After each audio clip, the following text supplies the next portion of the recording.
Hello दोस्तों, आपके अपने YouTube channel Vishnu classes Maliyabag में आपका स्वागत है। आज इस वीडियो में हम लोग वर्ग 10 के त्रिभुज चैप्टर के अंतर्गत थेल्स प्रमेय के विलोम को सिद्ध करेंगे एवं प्रश्नावली 6.2 का कुछ प्रश्न सॉल्व करेंगे। पिछले वीडियो में मैं थेल्स प्रमेय को सिद्ध किया था, अब थेल्स प्रमेय के विलोम को सिद्ध करेंगे। तो आइए वीडियो को शुरू करते हैं। थेल्स प्रमेय का विलोम, इसे आधारभूत समानुपातिकता प्रमेय के विलोम भी कहा जाता है। यह प्रमेय 6.2 है, 6 पाठ का दूसरा प्रमेय। यह इस पाठ का तीसरा वीडियो है, तीसरा पाठ है। तो देखिए यह प्रमेय क्या है। यदि एक रेखा किसी त्रिभुज की दो भुजाओं को एक ही अनुपात में विभाजित करें तो वह तीसरी भुजा के समांतर होती हैं। यही प्रमेय है। अब इसको सिद्ध करेंगे, प्रूफ करेंगे। मैट्रिक की परीक्षा में प्रमेय जरूर आता है, 5 नंबर का आता है सिद्ध करने के लिए। तो इसको सिद्ध करेंगे थेल्स प्रमेय के विलोम को। तो मुख्य प्रतिक्रिया शुरू करेंगे। इसमें फिगर बनाया जाता है और क्या दिया है और क्या सिद्ध करना है इसका जिक्र किया जाता है। तो मुख्य प्रतिक्रिया में देखते हैं, एक फिगर बना लेते हैं ABC और ये एक D रेखा है जो इसको D पर और इसको E पर प्रतिच्छेद करती है। तो लिखा हुआ है, माना कि ABC एक त्रिभुज है। माना कि ABC एक त्रिभुज है। D रेखा AB को D पर तथा AC को E पर प्रतिच्छेद इस प्रकार प्रतिच्छेद करती हैं कि AD बटा DB बराबर AE बटा EC हैं, यानी पहले से दिया हुआ है। तो हमें सिद्ध करना है कि DE समांतर BC, ये जो सीधा सीधा दो रेखा है ये समांतर का चिन्ह है। तो हमें सिद्ध करना है कि DE समांतर BC, यानी जो DE रेखा है जो समान अनुपात में विभाजित कर रहा है दोनों भुजा को, वो BC के समांतर होगा। इसी बात को सिद्ध करना है। एक रचना है, DE को समांतर करना है BC के। तो एक रचना है कि DE डैश समांतर BC खींचा, जहाँ E डैश भुजा AC पर स्थित है। तो हम क्या करेंगे कि एक D से होते हुए एक रेखा खींच देंगे और इसका नाम E डैश दे देंगे।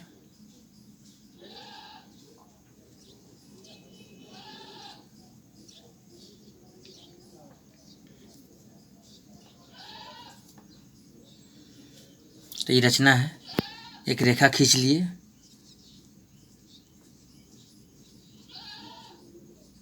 जो BC के समांतर है। और प्रमाण चलेगा,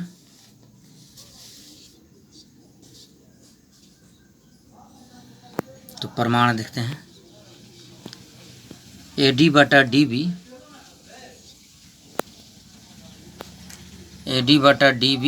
बराबर AE बटा EC, ये दिया हुआ है पहले से, इसको समगणिक मान लेंगे। फिर चूंकि DE डैश समांतर BC है, रचना से DE डैश BC के समांतर खींचे हम लोग। तो DE डैश समांतर BC है रचना से, इसलिए AD बटा DB बराबर AE डैश बटा E डैश C। थेल्स प्रमेय बता रहा है, थेल्स प्रमेय से इसको समीकरण 2 मान लेंगे। अब समीकरण 1 और 2 से दोनों में बायां पक्ष बराबर है, तो दायां और दायां आपस में बराबर हो जाएगा। तो एक और दो से क्या हो जाएगा कि पहले का दायां पक्ष ए ई बटा ई सी बराबर दूसरे का दायां पक्ष ए ई डैश बटा ई डैश सी। यहाँ तक पहुँच गए हम लोग। अब दोनों तरफ एक जोड़ने पर दोनों तरफ एक जोड़ा जाएगा, तो ए ई बटा ई सी प्लस 1 बराबर हो जाएगा ए ई डैश बटा ई डैश सी प्लस 1। दोनों तरफ प्लस 1 कर दिए। अब जोड़ेंगे, इसको जोड़ेंगे तो इसी इसमें लघुत्तम हो गया, ए ई प्लस ई सी हो जाएगा जो घटाव के चलते। इसको जोड़ेंगे तो ई डैश सी एलसीएम हो जाएगा, तो ये तो जोड़ते हैं ए ई डैश रहेगा अब प्लस ई डैश सी हो जाएगा हर प्लस 1 के चलते। अब ए ई अब प्लस ई सी, ये दोनों जोड़ने पर फिगर में देख लीजिएगा, ये दोनों जोड़ने पर ए सी बन जाएगा, तो ए सी बटा ई सी हो गया। दायां पक्ष में ए ई डैश आई डैश सी, ये भी फिगर में देख लीजिएगा, दोनों जोड़ने पर ए ई डैश आई डैश सी, दोनों जोड़ने पर ए सी बन जाएगा, तो ये भी हो गया ए सी बटा ई डैश सी।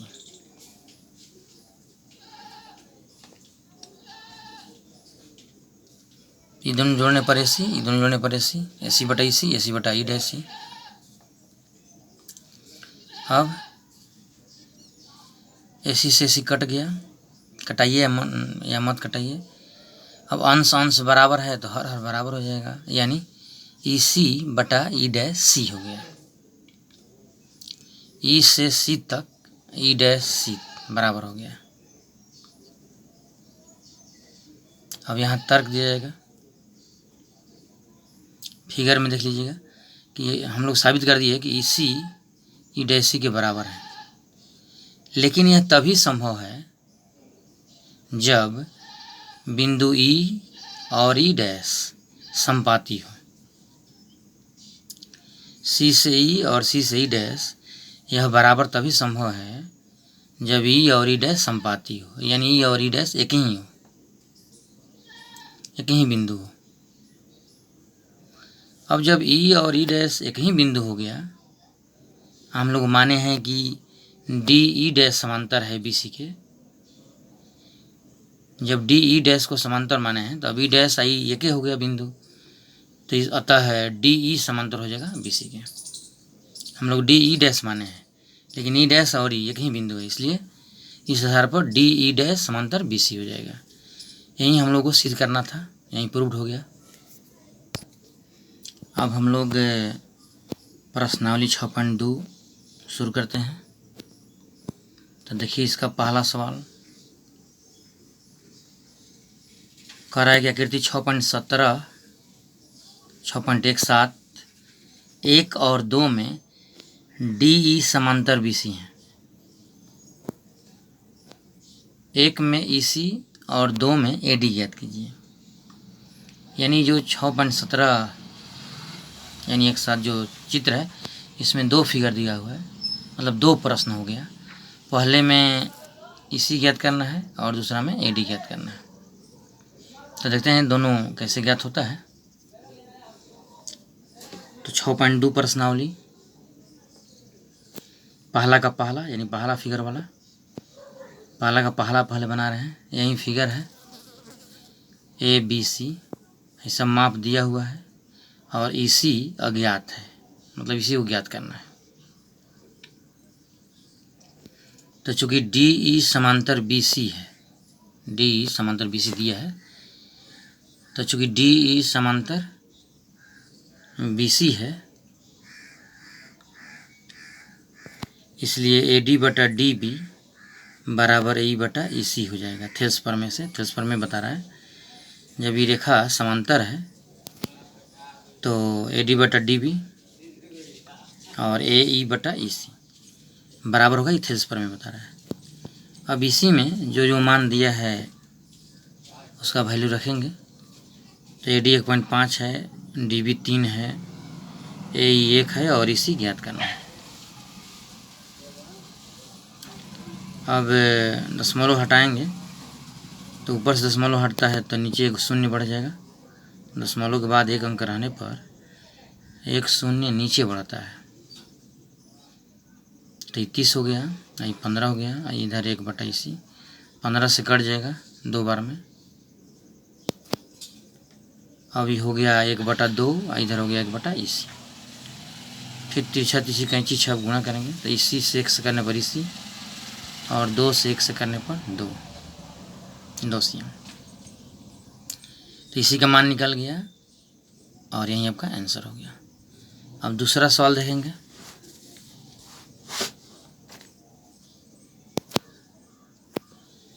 पहला का दूसरा, इस फिगर में ABC फिगर है और D समांतर रेखा है BC के। AD अज्ञात है, इसमें DB दिया है, AE दिया है और EC दिया है। तो उसी तरह इसको भी सॉल्व कर देंगे। चूँकि D समांतर BC है, पर दिया है प्रश्न में, इसलिए थेल्स प्रमेय से AD/DB बराबर AE/EC हो जाएगा। थेल्स प्रमेय बता रहा है। अब AD/DB तो DB की जगह लिख देंगे 7.2 और AE/EC तो ये 1.8 दे रहा है और EC 5.4। अब AD अज्ञात है और ये 7.2। इधर अंश और हर में दशमलव के बाद बराबर बराबर अंक रहने पर दशमलव हट जाता है दोनों में से। तो ये 18/54 बन गया, फिर कट गया 18×54। तो AD को जब वैल्यू निकालेंगे तो 7.2 से इधर भागा है तो इधर गुणा हो जाएगा, यानी 1/3 और गुणा हो जाएगा 7.2। तो ये 3 से कट जाएगा, 2.4। तो AD का मान आ गया 2.4 सीएम। यही आपका आंसर हो गया। आज के वीडियो में इतना ही। अगले वीडियो में इस प्रश्नावली का दूसरा प्रश्न से शुरू करेंगे। धन्यवाद।